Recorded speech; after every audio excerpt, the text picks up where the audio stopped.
오늘은 어린 양 예수 그리스도를 향한 찬양이란 제목으로 함께 말씀을 나누고자 합니다.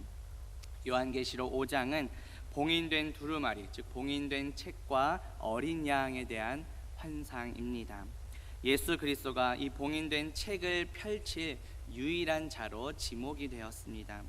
이것은 역사의 심판과 완성이 모두 예수 그리스도의 재림으로 성취될 것을 보여줍니다. 우리는 다시 오실 그 예수 그리스도를 소망하며 어린 양 예수 그리스도를 찬양하는 저와 성도님들 되시기를 주님의 이름으로 축복합니다. 세 가지 살펴볼 텐데요. 첫 번째는 임봉된 책, 즉 두루마리를 취하시는 죽임 당하신 어린 양입니다. 본문 6절 말씀 보시면 내가 또 보니 보좌와 내 생물과 장로들 사이에 한 어린 양이 서 있는데 일찍이 죽임을 당한 것 같더라. 그에게 7뿔과 7눈이 있으니 이 눈들은 온 땅에 보내심을 받은 하나님의 7 영이더라고 말씀합니다. 오늘 본문은 예수 그리스도의 승리가 어떠한 방식으로 이루어지는지를 보여줍니다. 우리가 읽진 않았지만 바로 앞절인 5절에서는 예수 그리스도의 승리가 사자의 모습으로 묘사되었습니다. 이제 6절 말씀에서는 어린 양의 죽음을 통해 승리가 이루어짐을 보여줍니다. 사도 요한은 보좌와 내 생물과 24 장로들 사이에 서 있는 한 어린 양을 보았습니다. 요한이 이렇게 앞서 사자와 또 어린 양을 대조해서 보여주는 이유는 무엇일까요? 당시의 유대인들은 유대 지파의 사자 다윗의 뿌리가 등장할 것이라 하는 기대감이 있었습니다. 그런데 그러한 기대감은 십자가에서 죽임당하신 어린 양을 통해 성취되었음을 보여줍니다. 본문에 나오는 어린 양은 십자가에서 죽임당하시고 부활 승리하신 예수 그리스도를 가리킵니다. 예수 그리스도는 사망 권세 이기시고 부활 승리하셨습니다. 우리의 모든 죄악된 옛 사람은 이미 십자가에 못 박혀 종결되었습니다. 그리고 예수 그리스도와 연합된 우리는 예수 그리스도의 부활과 함께 새로운 생명을 얻게 되었습니다. 6절 중반에 보시면 일찍이 죽임을 당한 것 같더라고 말씀합니다. 이 어린 양의 모습 속에 과거의 그 십자가 죽으심의 흔적이 담겨 있다는 뜻입니다. 이것은 우리 성도들로 하여금 예수 그리스도의 그 십자가의 구속 사역을 영원토록 기억하게 하기 위함입니다. 구약성경 이사야서 53장 7절에 보면 그가 곤욕을 당하여 괴로울 때에도 그의 입을 열지 아니하였으며 마치 도수장으로 끌려가는 어린 양과 털 깎는 자 앞에서 잠잠한 양같이 그의 입을 열지 아니하였도다 라고 말씀합니다. 이사야 선지자는 이미 예수 그리스도의 고난과 십자가 죽으심을 예언했는데 마치 도수장으로 끌려가는 어린 양, 털 깎는 자 앞에서 잠잠한 양과 같다고 비유합니다. 예수님께서는 자신이 예루살렘에 올라가면 잡혀 죽으실 것을 아셨지만 그래도 묵묵히 올라가기로 결심하셨습니다. 겟세마네 동산에서 자기를 체포하러 온 사람들에게 어떠한 저항도 없이 묵묵히 자신의 몸을 맡기셨습니다. 신약성경 요한복음 1장 29절에 보면 이튿날 요한이 예수께서 자기에게 나오심을 보고 이르되 보라 세상 죄를 지고 가는 하나님의 어린 양이라 말씀합니다. 세례 요한 역시 예수님을 어린 양으로 비유했습니다. 세례 요한은 자기에게 나오는 예수님을 바라보며 자신이 말했던 자신이 예언한 그 메시아가 바로 이분이시다라고 선포합니다. 요한은 예수님을 세상 죄를 지고 가는 하나님의 어린 양이라고 표현합니다. 그런데 여기서 지고 가다라는 것이 현재 분사 형태로 되어 있습니다. 이것은 한번 지고 끝 이것이 아니라 계속해서 지속적으로 반복적으로 지고 간다라는 뜻입니다. 물론 예수 그리스도께서 십자가에서 달리신 사건, 그 십자가의 속죄는 단번에 성취된 것입니다. 그런데 예수 그리스도의 그 십자가 사역, 그 속죄함을 믿는 성도인 우리에게는 그 효력이, 구원의 효력이 영원토록 지속된다는 것을 나타냅니다. 그래서 지고 가는 이 현재형으로 되어 있는 것입니다. 또 이 지고 가다라는 단어에는 제거하다라는 의미도 담겨 있습니다. 예수 그리스도께서는 세상의 모든 죄를 제거해 주시는 하나님의 어린 양이라는 뜻입니다. 구약 시대의 제사는 죄를 완전히 제거할 수는 없었습니다. 그렇기 때문에 매일 반복해서 동물을 희생하는 제사가 드려져야만 했습니다. 하지만 예수 그리스도의 십자가는 인간의 모든 죄를 완전히 제거하셨습니다. 모든 죄를 완전히 제거하실 수 있는 분은 오직 예수 그리스도 한 분뿐이십니다. 우리는 예수 그리스도의 이름을 믿음으로 모든 죄의 문제를 해결받을 수 있습니다. 예수 그리스도 외에 다른 구원의 길은 없습니다. 신약성경 히브리서 10장 10절과 14절에 보면 예수 그리스도의 몸을 단번에 들이심으로 말미암아 우리가 거룩함을 얻었노라. 그가 거룩하게 된 자들을 한 번의 제사로 영원히 온전하게 하셨다고 말씀합니다. 예수 그리스도는 십자가에서 단번에 그리고 영원한 제사를 드리심으로 우리를 구원해 주셨습니다. 세례 요한이 예수 그리스도를 세상 죄를 지고 가는 하나님의 어린 양이라고 묘사했는데 이것은 구약시대 유월절 어린 양과도 관련이 있습니다. 이스라엘 백성들이 출애굽하던 날 무엇으로 인해 구원을 받게 되었습니까? 죽임당한 어린 양의 피를 문설주와 임방에 발라서 그 피가 죽음의 심판의 사자 그 피를 보고 넘어갔죠. 그래서 구원을 얻게 되었습니다. 구약성경 출애굽기 12장 13절에 보면 내가 애굽 땅을 칠 때에 그 피가 너희가 사는 집에 있어서 너희를 위하여 표적이 될지라 내가 피를 볼 때에 너희를 넘어가리니 재앙이 너희에게 내려 멸하지 아니하리라. 이 넘어가다는 것이 유월절이란 뜻입니다. 이스라엘 백성들이 이렇게 문설주와 임방에 바른 피는 그 어린 양의 피는 곧 예수 그리스도의 피를 상징합니다. 하나님의 어린 양이신 예수 그리스도만이 우리를 구원하신다는 것을 보여줍니다. 본문 6절 후반부에 보시면 그에게 7뿔과 7눈이 있으니 이 눈들은 온 땅에 보내심을 받은 하나님의 7 영이더라고 말씀합니다. 요한이 환상 중에 본 이 어린 양에게 무엇이 있었습니까? 7뿔과 7눈이 있었습니다. 특별히 구약 성경에서의 뿔은 능력과 권세를 의미합니다. 하나님의 백성들을 구원하시기에 충분한 예수 그리스도의 능력을 나타냅니다. 그런데 여기서 뿔과 눈이 모두 몇 개씩 있습니까? 7개씩 있습니다. 성경에서의 7은 완전수입니다. 예수 그리스도의 어떤 신적인 통찰력과 또 모든 것을 아시는 그런 전지전능함, 그 완전함을 보여줍니다. 본문 7절에 보시면 그 어린 양이 나와서 보좌에 앉으신 이의 오른손에서 두루마리를 취하시니라고 말씀합니다. 앞서 6절에서는 예수 그리스도가 어떻게 묘사되었는지를 보여주었다면 이제 7절에서는 어린 양이신 예수 그리스도께서 그 봉인된 책 두루마리를 취하시는 장면을 보여줍니다. 여기서 보좌에 앉으신 분은 바로 성부 하나님이십니다. 그리고 어린 양이신 예수 그리스도께서 하나님의 오른손에 있는 두루마리를 취하셨습니다. 이 내용이 구약 성경에도 등장합니다. 다니엘서 7장 13절과 14절에 보면 내가 또 밤 환상 중에 보니 인자 같은 이가 하늘 구름을 타고 와서 옛적부터 항상 계신 이에게 나아가 그 앞으로 인도되매 그에게 권세와 영광과 나라를 주고 모든 백성과 나라들과 다른 언어를 말하는 모든 자들이 그를 섬기게 하였으니 그의 권세는 소멸되지 아니하는 영원한 권세요 그의 나라는 멸망하지 아니할 것이라. 이미 예언되었습니다. 다니엘서에서 옛적부터 항상 계신 이는 성부 하나님이십니다. 그리고 인자 같은 이는 성자 예수 그리스도이십니다. 예수 그리스도께서는 하나님으로부터 모든 권세를 부여받으셨습니다. 그런데 이 내용이 또 신약에 나오는데 예수님께서 부활하신 후 승천하시기 직전에 제자들에게도 비슷한 말씀을 하셨습니다.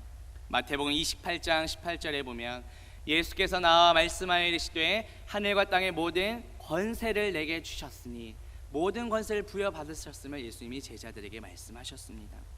이미 예수님께서는 부활 후 승천하시기 전에 이 말씀을 하심으로 구약의 다니엘서의 예언이 이미 성취되었음을 보여주셨습니다.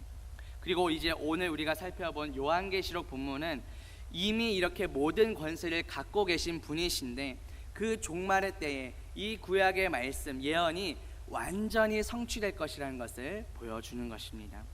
다시 말해 지금 마태복음 28장에서 예수님이 부활 승천하실 때는 다니엘서의 예언이 이미 성취된 것을 보여주셨다면 오늘 요한계시록 본문은 장차 예수 그리스도의 재림 때에 그 모든 예언의 말씀이 완전히 완성되고 성취될 것을 보여주시는 것입니다. 그래서 모든 권세를 가지신 예수 그리스도께서 이미 모든 말씀을 성취하셨고 완성하실 것을 믿으며 살아가는 저와 성도님들 되시기를 주님의 이름으로 축복합니다. 두 번째 살펴볼 내용은 임봉된 책을 취하신 어린 양에 대한 찬양입니다. 넘어가네요. 자, 본문 8절 말씀 우리 보시겠습니다. 그 두루마리를 취하심에 네 생물과 24장로들이 그 어린 양 앞에 엎드려 각각 검은 고와 향이 가득한 금 대접을 가졌으니 이 향은 성도의 기도드리라고 말씀합니다. 자, 그런데 이 8절에서 취하셨다라는 것이 과거 형태로 되어 있습니다. 이것은 예수 그리스도의 이 손 안에 이미 완전하게 책이 취해졌다라는 것을 보여줍니다. 그리고 검은 고는 하나님을 찬양할 때 사용하는 악기를 상징합니다. 구약성경 시편 33편 2절에 보면 수금으로 여호와께 감사하고 10줄 비파로 찬송할지어다 라고 말씀합니다. 이 수금과 또 비파와 같은 그 악기를 사용해서 하나님을 찬양하라고 권면하는 것입니다. 수금과 비파는 여호와 하나님을 찬양할 때 사용하던 예배용 악기들입니다. 수금은 여러 가지 모양의 현과 울림통이 있는 현악기이고 비파는 병처럼 길쭉하게 생긴 모양의 현악기입니다. 우리가 하나님을 입술로만 찬양할 때 어떤 부족함을 느껴서 더욱더 열정적으로 정말 하나님을 높여 찬양하고자 하는 마음이 이 안에 담겨 있습니다. 본문에 나오는 검은고 역시 천상교회에서 하는 그 예배의 모습을 우리에게 보여줍니다. 본문 8절 후반부에 보시면 네 생물과 24장로들은 향이 가득한 금대접을 가지고 있었습니다. 금대접에 가득한 향은 무엇을 상징합니까? 성도의 기도들을 상징한다고 말씀합니다. 구약성경 시편 141편 2절 말씀 보면 나의 기도가 주의 앞에 분향함과 같이 되며 나의 손 드는 것이 저녁 제사같이 되게 하소서라고 말씀합니다. 시편 기자 역시 기도와 이 향을 연결시켜서 말합니다. 향이 성도의 기도를 상징한다라는 것은 이 성도의 기도가 구약시대의 희생제사, 희생제물을 대체한다는 것을 보여줍니다. 구약시대에는 이스라엘 백성의 기도가 하늘 보좌에 상달되기 위해서는 희생제사가 필요했습니다. 그런데 이제는 예수 그리스도께서 오셔서 단번에 영원한 제사를 드리셨기 때문에 더 이상의 희생제사가 필요 없습니다. 성도의 기도가, 우리의 기도가 하늘 보좌에 직접 상달될 수 있는 이유는 바로 예수 그리스도, 어린 양이신 예수 그리스도 덕분입니다. 예수 그리스도께서는 십자가에서 죽으심으로 온 인류를 위해 단번에 영원한 제사를 드리셨습니다. 그래서 본문에 나오는 네 생물과 24장로들이 어린 양께 경배하는 것입니다. 우리의 기도가 이제 더 이상 희생제사 필요 없이 직접 하나님께 상달될 수 있도록 해주시는 그 어린 양 예수 그리스도만을 경배하는 저와 성도님들 되시기를 주님의 이름으로 축복합니다. 본문 9절 말씀 보겠습니다. 그들이 새 노래를 불러 이르되 두루마리를 가지시고 그 인봉을 떼기에 합당하시도다. 일찍이 죽임을 당하사 각 족속과 방언과 백성과 나라 가운데에서 사람들을 피로 사서 하나님께 드리시고 라고 말씀합니다. 자, 그래서 그들은 바로 네 생물과 24장로들을 가리킵니다. 이들은 새 노래로 어린 양이신 예수 그리스도를 찬양했습니다.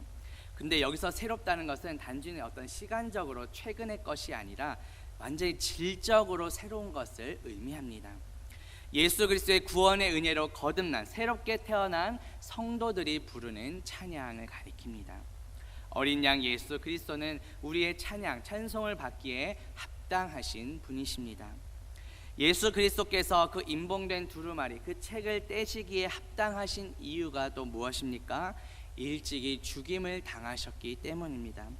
예수 그리스도께서 십자가에서 단번에 죽으심으로 죄와 사망의 권세를 이기셨습니다.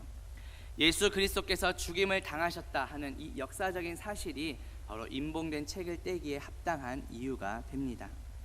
그리고 예수 그리스도의 십자가의 그 효력은 어디까지 미친다고 말씀합니까? 각 족속과 방언과 백성과 나라 가운데까지입니다. 예수님은 단순히 유대인들만을 구원하신 것이 아닙니다. 모든 인류를 위해 십자가를 지셨습니다. 예수 그리스도께서 책을 취하시고 그 봉인된 것을 떼시기에 합당한 이유가 또 무엇입니까? 예수 그리스도께서 각 족속과 백성과 방언과 나라 가운데서 사람들을, 즉 우리를 피로 사서 하나님께 드리셨기 때문입니다. 우리는 값없이 구원의 은혜를 받았습니다. 그런데 우리 대신 모든 값을 치르신 분이 계십니다. 그분이 누구십니까? 바로 예수 그리스도이십니다. 예수 그리스도께서는 십자가에서 흘리신 피로 우리를 사셨습니다. 이번 주일 설교에서도 우리가 천사와 동등하되 더 우월한 존재인 이유가 예수님께서는 천사들을 위해 십자가에서 죽으신 것이 아니라 우리를 위해 십자가에서 죽으셨기 때문이라고 말씀드렸습니다. 그렇게 우리는 예수 그리스도로 인하여, 우리를 신부로 삼으신 예수 그리스도로 인하여 감사해야 하는 것입니다. 우리를 피값으로 사셨기에, 십자가에서 흘리신 피로 우리를 사셨기에 이제 우리는 주님의 소유가 되었습니다. 더 이상 내가 주인된 삶이 아니라 우리를 피값 주고 사신 예수 그리스도께서 주인 되시는 삶을 살아가야 합니다. 우리의 삶의 주인 되시는 예수 그리스도를 찬양하며 살아가는 저와 성도님들 되시기를 주님의 이름으로 축복합니다. 본문 10절 말씀 보겠습니다. 그들로 우리 하나님 앞에서 나라와 제사장들을 삼으셨으니 그들이 땅에서 왕노릇 하리로다 하더라고 말씀합니다. 예수 그리스도께서 책을 취해서 인봉을 떼시기 합당하신 이유가 또 무엇입니까? 각 족속과 방언과 백성과 나라 가운데서 사람들을 피로 사서 하나님께 드리셨을 뿐만 아니라 하나님 앞에서 나라와 제사장으로 삼아주셨기 때문입니다. 예수 그리스도께서 십자가에서 죽으심으로 성도인 우리가 더 이상 죄와 사망의 노예가 아니라 하나님의 자녀가 되었고, 이제 더 나아가 예수 그리스도와 함께 왕노릇하게 되었다라고 말씀합니다. 우리를 왕같은 제사장으로 삼아주셨습니다. 요한계시록 20장 6절 말씀 봅니다. 그들이 하나님과 그리스도의 제사장이 되어 1000년 동안 그리스도와 더불어 왕노릇하리라고 말씀합니다. 예수 그리스도의 죽으심으로 우리는 이제 죄와 사망의 세력에서 벗어나게 되었습니다. 이제 우리 성도는 왕같은 제사장이 되어 예수 그리스도와 더불어 왕노릇하게 될 것입니다. 이러한 축복을 약속해 주신 그 어린 양 예수 그리스도를 찬양하며 살아가는 저와 성도님들 되시기를 주님의 이름으로 축복합니다. 오늘 세 번째 살펴볼 내용은 천사들과 모든 피조물들의 찬양입니다. 본문 11절 말씀 보겠습니다. 제가 읽어드립니다. 내가 또 보고 들음에 보좌와 생물들과 장로들을 둘러선 많은 천사의 음성이 있으니 그 수가 만만이요 천천이라. 아멘. 자, 앞서 9절과 10절에서는 네 생물과 24장로들의 찬양이 있었습니다. 이어서 요한은 이제 많은 천사들이 찬양하는 장면을 보게 됩니다. 천사들이 찬양했던 내용이 어떻습니까? 본문 12절 말씀 봅니다. 큰 음성으로 이르되 죽임을 당하신 어린 양은 능력과 부와 지혜와 힘과 존귀와 영광과 찬송을 받으시기에 합당하도다 하더라. 이렇게 찬양을 합니다. 앞서 네 생물과 24장로들이 찬양한 것에 대해 마치 천사들이 화답하듯이 이렇게 찬양을 하고 있습니다. 그런데 이 천사들의 찬양의 내용 가운데 그 어린 양 예수 그리스도의 속성이 총 7가지로 표현이 됩니다. 무엇입니까? 능력과 부와 지혜와 힘과 존귀와 영광과 찬송입니다. 여기서 또 7이 나오죠. 7은 완전수입니다. 예수 그리스도의 완전한 속성을 천사들도 찬양한 것입니다. 동일한 내용이 구약성경 역대상 29장 11절과 12절에 나옵니다. 여호와여 위대하심과 권능과 영광과 승리와 위엄이 다 주께 속하였사오니 천지에 있는 것이 다 주의 것이로소이다. 여호와여 주권도 주께 속하였사오니 주는 높으사 만물의 머리이심이니이다. 부와 귀가 주께로 말미암고 또 주는 만물의 주제가 되사 손에 권세와 능력이 있사오니 모든 사람을 크게 하심과 강하게 하심이 주의 손에 있나이다. 다윗의 감사 기도 내용입니다. 다윗은 실제로 이스라엘을 다스리는 진정한 왕이 자기 자신이 아니라 여호와 하나님이심을 기도를 통해 고백했습니다. 이스라엘을 통치하시는 진정한 왕은 여호와 하나님이시고 또 모든 나라와 운명, 역사를 주관하시는 분도 오직 하나님께 달려있음을 다윗이 고백한 것입니다. 오늘 본문인 요한계시록에서 천사들은 어린 양 예수 그리스도를 이렇게 동일한 내용으로 찬송했습니다. 이것은 창조주 하나님과 예수 그리스도가 동등한 분임을 보여줍니다. 이러한 예수 그리스도의 속성, 7가지의 속성은 성경 여러 곳곳에서 우리가 찾아볼 수 있습니다. 대표적인 거 하나씩만 보도록 하겠습니다.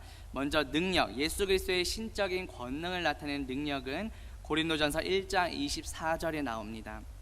고린도전서 1장 24절에 보면 그리스도는 하나님의 능력이요 라고 말씀합니다. 또 그리스도의 전적인 충만함을 나타내는 부요함은 어디에 나올까요? 고린도후서 8장 9절에 보면 우리 주 예수 그리스도의 은혜를 너희가 알거니와 부요하신 이로써 너희를 위하여 가난하게 되심은 그의 가난함으로 말미암아 너희를 부요하게 하려 하심이라 말씀합니다. 또 다음으로 그리스도의 신적인 통찰력을 나타내는 지혜는 바로 야고보서 1장 5절에 나옵니다.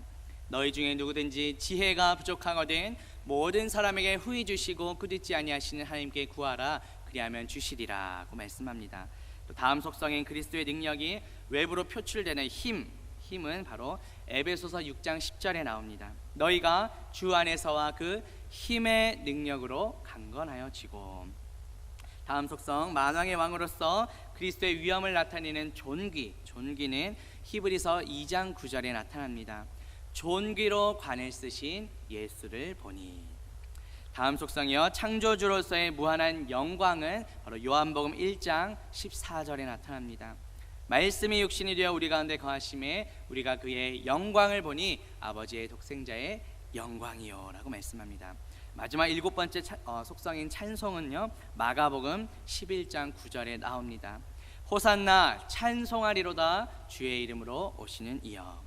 자, 이처럼 성경 여러 곳곳에서 예수 그리스도의 그 7가지 완전한 속성이 나오죠. 능력과 부와 지혜와 힘과 존귀와 영광과 찬송을 받으시기에 합당하신 그 예수 그리스도를 우리의 삶 속에서도 날마다 찬양하는 저와 성도님들 되시기를 주님의 이름으로 축복합니다.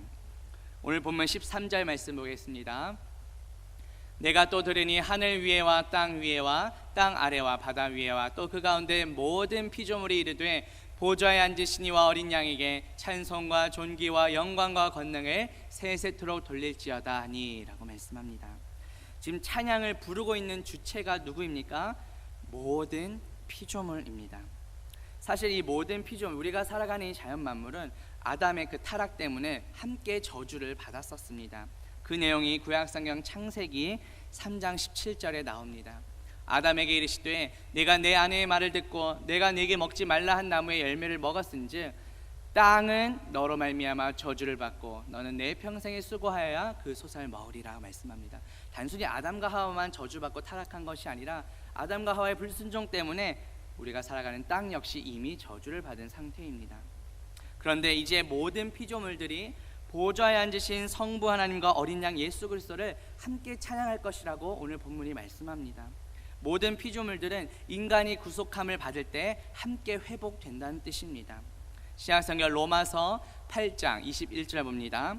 그 바라는 것은 피조물도 썩어짐의 종노릇한 데서 해방되어 하나님의 자녀들의 영광의 자유에 이르는 것이라고 말씀합니다.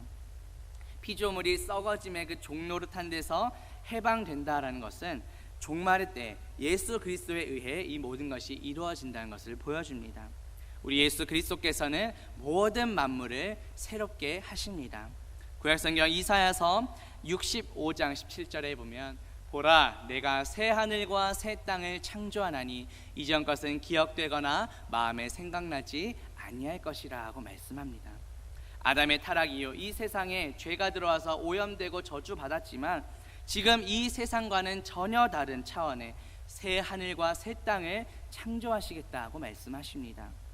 예수 그리스도께서 창조하실 새 하늘과 새 땅은 더 이상 이전의 고통과 환난이 없고 그조차도 기억도 나지 않을 상태라고 말씀합니다. 오늘 제가 성경 구절은 준비하지 않았지만 우리가 어렸을 때 불렀던 그 어린이 찬송에 사막에 샘이 넘쳐 흐르고 독사에 손을 넣어도 물리지 않고 사자와 어린 양이 함께 뒹구는 그 모습이 완전히 회복이 된다는 뜻입니다. 신약성경 요한계시록 21장 5절에 보면 보좌에 앉으신 이가 이르시되 보라 내가 만물을 새롭게 하노라 고 말씀합니다. 모든 피조물들은 탄식하며 고통하지만 예수 그리스도께서 만물을 새롭게 하실 때 완전히 해방되고 회복된 것을 보여줍니다.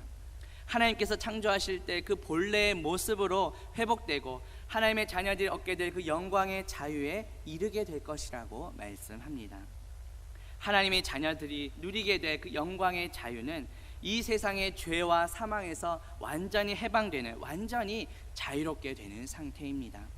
장차 예수 그리스도께서 다시 오실 그 종말의 때에 모든 피조물들도 하나님의 자녀와 동일하게 그 영광의 자유를 누리게 될 것이라는 말씀입니다. 예수 그리스도께서 창조하실 새 하늘과 새 땅은 어린 양의 피로 구속함을 받은 거룩한 자들만이 거할 수 있습니다. 우리를 위해 새 하늘과 새 땅을 예비해 두신 그 예수 그리스도를 찬양하는 저와 성도님들 되시기를 주님의 이름으로 축복합니다. 오늘 본문 마지막 14절 보겠습니다. 내 생물이 이르되 아멘 하고 장로들은 엎드려 경배하더라 하고 말씀합니다. 앞서 13절의 말씀이 모든 피조물들의 찬양이었다면 이제 14절은 내 생물과 24장로들이 화답하는 모습을 다시 보여줍니다. 먼저 내 생물은 아멘으로 화답합니다. 아멘은 나도 그렇게 생각합니다. 진실한 동의를 나타냅니다. 앞서 나온 모든 피조물들의 그 찬양에 내가 전적으로 동의한다는 뜻입니다. 그리고 이어서 24장로들은 엎드려 경배했습니다. 이 엎드리다라는 것은 그 하나님의 권위 앞에 자발적으로 겸손하게 굴복한다는 태도입니다. 그런데 이 경배하다라는 헬라어 단어가 프로스퀴네오인데 이것은 두 단어의 합성어입니다. 무엇을 향하여라는 뜻의 프로스와 개, 멍멍개, 개를 나타내는 퀴온의 두 단어의 합성어입니다. 개는 주인 앞에서 굽실거린다는 그런 상징적인 의미가 있습니다. 따라서 엎드려 경배하다라는 것은 우리의 주인 되시는 예수 그리스도 앞에 엎드려서 정중하게 예를 갖추고 섬기고 경배한다라는 뜻입니다. 이러한 우리의 찬양과 경배를 받으시는 대상이 누구입니까? 보좌에 앉으신 이와 어린 양이십니다. 다시 말해 성부 하나님과 성자 예수 그리스도가 동등한 존재임을 보여줍니다. 우리의 삶 속에서 날마다 주인 되시는 예수 그리스도를 찬양하는 저와 성도님들 되시기를 주님의 이름으로 축복합니다. 제 말씀을 매지를 합니다. 오늘 총 3가지 말씀을 보았습니다. 죽임 당하신 어린 양 예수 그리스도께서는 그 임봉된 책 두루마리를 취하시기에 합당하신 분이십니다. 모든 피조물들의 찬양을 받기에 합당하신 분이십니다. 우리의 삶 속에서 우리의 구원자 되시며 주인 되시는 어린 양 예수 그리스도를 날마다 경배하는 저와 성도님들 되시기를 주님의 이름으로 축복합니다. 예, 기도합니다. 하나님 아버지, 오늘 말씀을 통해 예수 그리스도는 임봉된 책을 취하시기에 합당한 어린 양이심을 깨닫게 하시니 감사합니다. 예수 그리스도는 모든 피조물의 찬양을 받기에 합당하신 분이십니다. 우리의 삶 속에서 우리의 구원자 되시며 주인 되시는 어린 양 예수 그리스도를 날마다 찬양하며 살아가게 하옵소서. 예수 그리스도의 이름으로 기도합니다. 아멘.